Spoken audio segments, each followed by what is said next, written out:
What up, YouTube? So today we are going to be wrenching on the car, getting it running and driving, which it is, but running really rough. As an update, I deleted the catch can that I installed in the previous video, and I ended up blowing a spark plug wire, so that was a big reason for the misidle.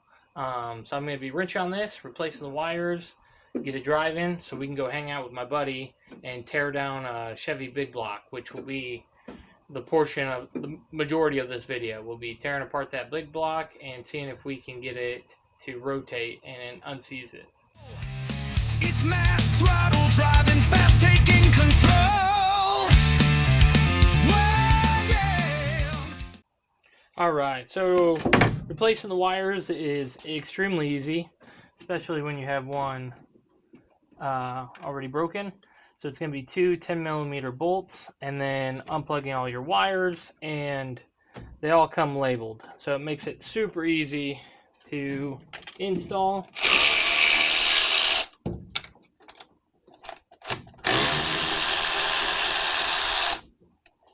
And these are just two 10mm bolts.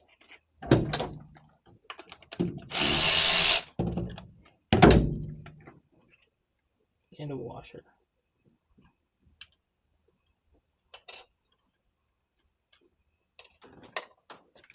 Okay, so we'll go ahead and pull all these off. And I'm not too worried about them getting mixed up, because like I said, they're all labeled and they're all in order, so it'd be pretty hard to get them mixed up.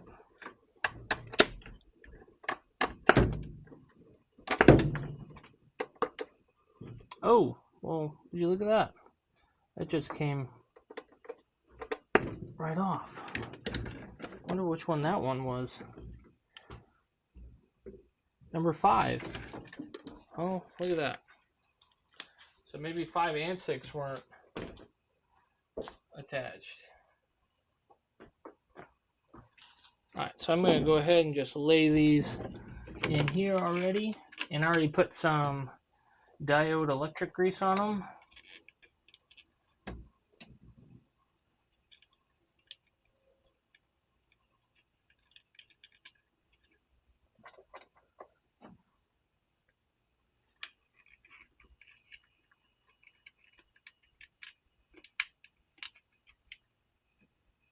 Let me get that washer on.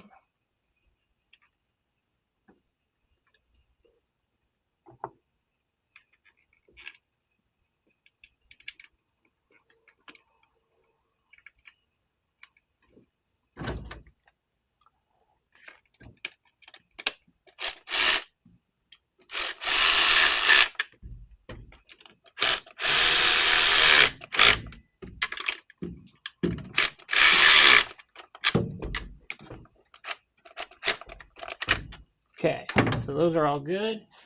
We just take these.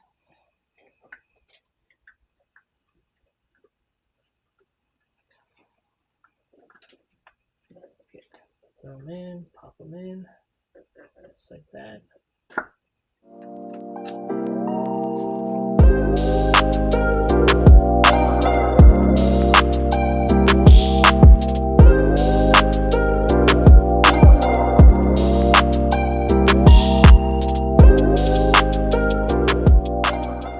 Be hard to see, but if you can, right here on the rotor, it's like, for instance, this one is number 6, this one is number, I think that's number 2.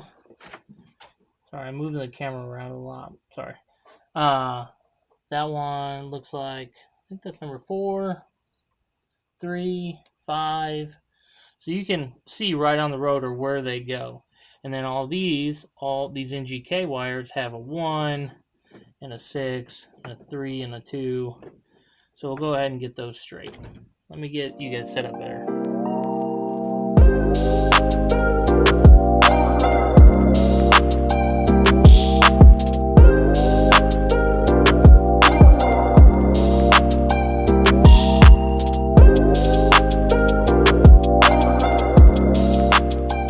Started the car up, noticed that it was still idling kind of weird, pulled out all the plugs. Notice that number 2 plug did not, the idle didn't get affected when I pulled the 2 plug, but I pulled number 2 wire here and it was sparking when I would get close to it. So we're going to pull the plug and see what happens. Okay, I mean the plug doesn't look horrible, but we're going to test it out. I'm going to start the car again and see if it arcs. Okay. I'm just going to leave it right there for now.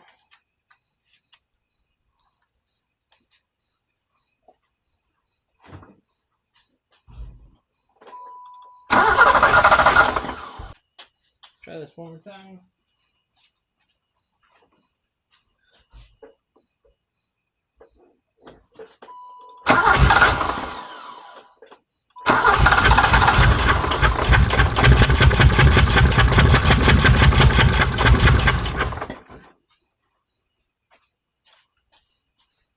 So we're getting spark to that spark plug.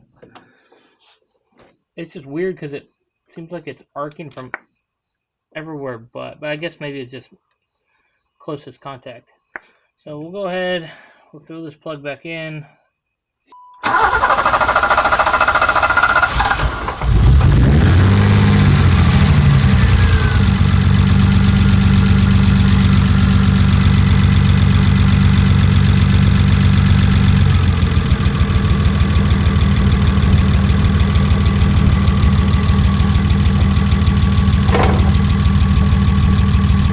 Rigging.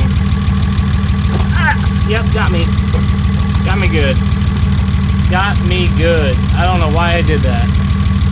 See, that's sparking right there, which is weird. Oh, it is sparking that way. Okay, well, we're gonna go turn this thing off, because crap.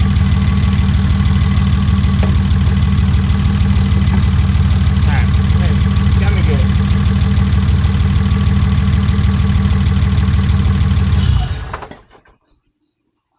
Start it once.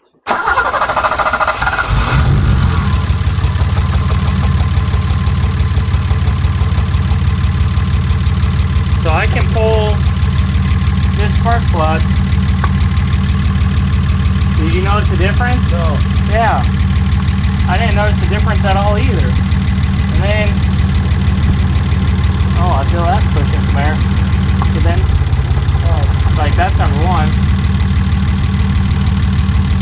So we have made huge discoveries of my misidle or issue that I'm having. So with all the wires replaced, I was having an issue with it, not figuring out which cylinder was firing. So I pulled all the plugs, and it turns out number 2 was not firing. Well, I pulled the spark plug out, turned it on. I'm getting spark. So then I unplugged number 2 injector. Nothing. So that tells me that number 2 injector is dead. But when I cleaned them, I don't really think I had any issues. So I'm gonna, another day on my own time, I'm gonna swap the injectors, see if maybe if I swap it to number 1, if number 1 dies, and then I'll replace that injector. If not, maybe it's in the harness now. But at least we're getting somewhere, and now I know it's number 2. And I pinpointed it to which one it was. So that is, in my book, yeah, it's a fail. I mean, the car still runs and idles. I'm just down a cylinder. So the 125 horsepower is now more like 100 or something, whatever it's at. So I'll get that fixed, and hopefully we'll have all 6 cylinders back in the chat, and we'll get back to ripping on this thing, because I think that'll really liven the car up. So today we are going to be unloading this 454, tearing it apart and confirming if it's a 2-bolt or 4-bolt, and if we can even get it to spin over, or if the block's even like going to be rebuildable or not. So follow along as we tear it apart.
is we're going to be pulling the carb and the intake off, and then we are going to remove the heads because we want to see if we can get this engine to rotate, and we think by pulling the heads and the timing chain and disconnecting that, it'll be a lot less what's the word, torque, or less stress on the bolt for the crank. So by pulling the heads, we take all that rotating mass and everything that's on that one bolt off, and we should be able to hopefully move the pistons and get this engine broken up. And my buddy plans on getting aluminum heads for this engine anyways. So we're just kind of seeing if we can get the engine to spin more for fun, because he plans on putting a rotating assembly in it and aluminum heads. Half inch for the carburetor, so we're going to go ahead and remove that. We need to get is that what you grabbed that for? No, for this fuel line. It looks like the carburetor is on by 4 bolts. Got 2 in the back, 2 up here.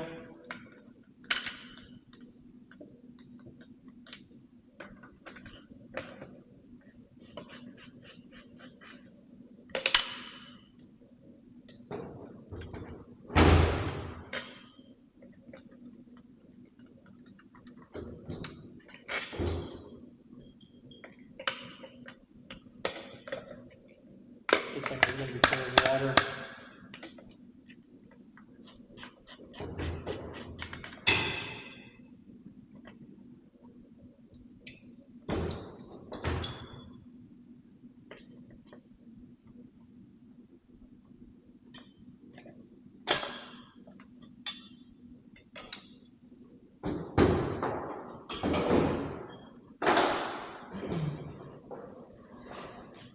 And my buddy, who owns this engine, actually brought bags, so then we can bag and tag things. You have a Sharpie? Yeah. All right, carb.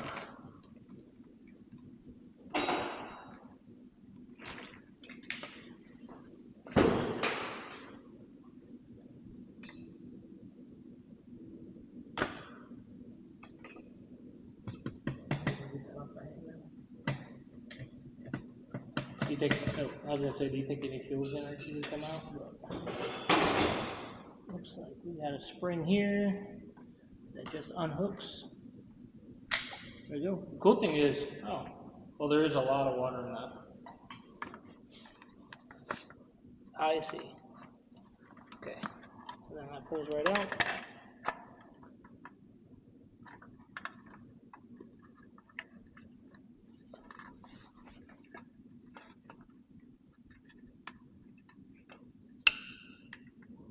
Too much for sure.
get them off.